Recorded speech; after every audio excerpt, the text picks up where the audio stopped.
আসসালামু আলাইকুম, সবাই কেমন আছেন? আজকে আরেকটি নতুন ভিডিও নিয়ে আপনাদের সামনে হাজির হয়েছি। দর্শক, আপনারা ইতিমধ্যে জেনে ফেলছেন, কিন্তু তারপরেও আমি আপনাদের বাকিটু জানিয়ে দিতে চাই। এই যে যুদ্ধবাজ আমেরিকা ডোনাল্ড ট্রাম্প যুদ্ধের ময়দান থেকে এখন পালিয়ে যাওয়ার মতো ঘটনা করছে। ইরান তো এত তাড়াতাড়ি যুদ্ধ থামাবে না, ইরান তো যুদ্ধ বন্ধ করবে না। ইরান একের পর এক ক্ষেপণাস্ত্র ব্যবহার করছে। ক্ষেপণাস্ত্র আঘাতে আমেরিকান ঘাঁটি দুমড়ে মুচড়ে পড়ছে। আমেরিকান শয়তানের বাহিনীরা পালানো শুরু করেছে ঘাঁটি ছেড়ে। আজকের রিপোর্ট অনুসারে আমেরিকার ঘাঁটি ইতিমধ্যে উড়িয়ে দিয়েছে ইরান। তবে ইরানের একটাই কথা, যুদ্ধ শুরু করছে আমেরিকা, শেষ করবে ইরান। এটাই বলে বাঘের বাচ্চা। দেখুন, বাঘ যদি আপনাকে শিকার করতে না পারে, আপনাকে কিন্তু আঘাত করবে না। আপনাকে শিকার করতে পারলে কিন্তু আপনাকে আঘাত করবে। এই যে ইরান ইরাকের সাদ্দাম হোসেনকে ফাঁসি দিয়েছিল এই আমেরিকা, এরকমের অসংখ্য নেতাদেরকে ফাঁসি দিয়ে ক্ষেপণাস্ত্র মেরে পৃথিবী থেকে সরিয়ে দিয়েছে। এখন তার প্রতিশোধ নেওয়া শুরু হয়ে গেছে। ইহুদিবাদীরা পালানো শুরু করেছে, বাংকারের ভিতরে পালায়। ক্ষেপণাস্ত্র সেইখানে খুঁজে খুঁজে খুঁজে খুঁজে ইহুদিদেরকে মারছে। আসলে বুঝলাম না, এটি কি সেই জবানা, যে জবানার কথা নবী সাল্লাল্লাহু আলাইহি ওয়াসাল্লাম বলছিল যে ইহুদিরা পালাবে, সমস্ত প্রাণীর, সমস্ত জমিনের জবান খুলে যাবে। এখন দেখতে আছি ইরানের ক্ষেপণাস্ত্র যেখানে যেখানে ইহুদিরা আছে সেখানে সেখানে আঘাত করছে। আমরা বলছি ইরান শিয়া, শিয়া সুন্নি বলে যান। এটি সেই যুদ্ধ, গাজাহাতিন যুদ্ধ। এটি সেই যুদ্ধ, গাজাহাতিন যুদ্ধ, মালহামা, যে নবী সাল্লাল্লাহু আলাইহি ওয়াসাল্লাম 1400 বছর আগে বলেছিল একটি মালহামা কোবরা হবে পৃথিবীর ভিতরে, এবং সেখান থেকে লক্ষ লক্ষ মানুষ ক্ষেপণাস্ত্রের আঘাতে শেষ হয়ে যাবে। আসলে এখন যুদ্ধটা কিন্তু সেদিকেই রূপ নিয়েছে। ইসরায়েলের প্রধানমন্ত্রী শয়তানের বাচ্চা কি করছে জানেন?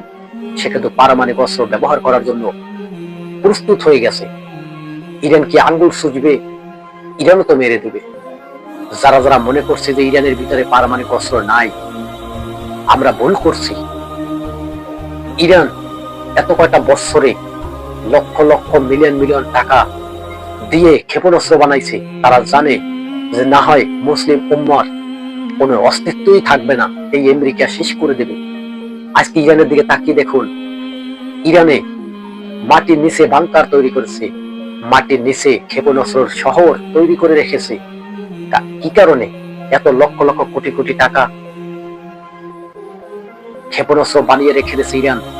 আসলে ইরান কিভাবে জানে যে আমেরিকার সাথে ইরানের সাথে একটা যুদ্ধ হবে?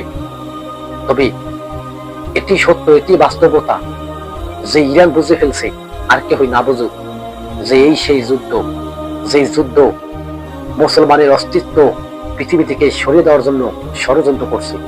আজকে কিন্তু ইরান তার জবাব কিন্তু অহরহ ভাবে দিচ্ছে। এখন ডোনাল্ড ট্রাম্প হাতে পায়ে ধরা শুরু করে দিচ্ছে, ইরানের সব শর্ত মানবে আমেরিকায়। যুদ্ধ বন্ধ করুন, তোমার পাও ধরছি।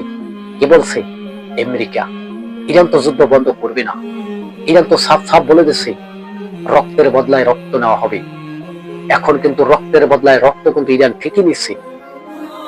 একটা দুইটা ঘাঁটি না, শত শত ঘাঁটি মিসাইলের আঘাতে ধ্বংস হয়ে গেছে।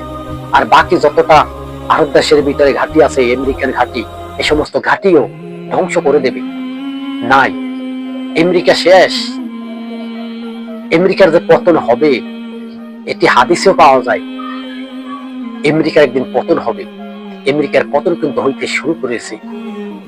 দর্শক, পৃথিবীর বিশ্বের ভিতরে ছড়িয়ে দেন যে যুদ্ধর মাস্টার ডোনাল্ড ট্রাম্প পাও দ্বারা শুরু করে দিয়েছে ইরানের কাছে, যুদ্ধ বন্ধ করো, যুদ্ধ আর করবো না।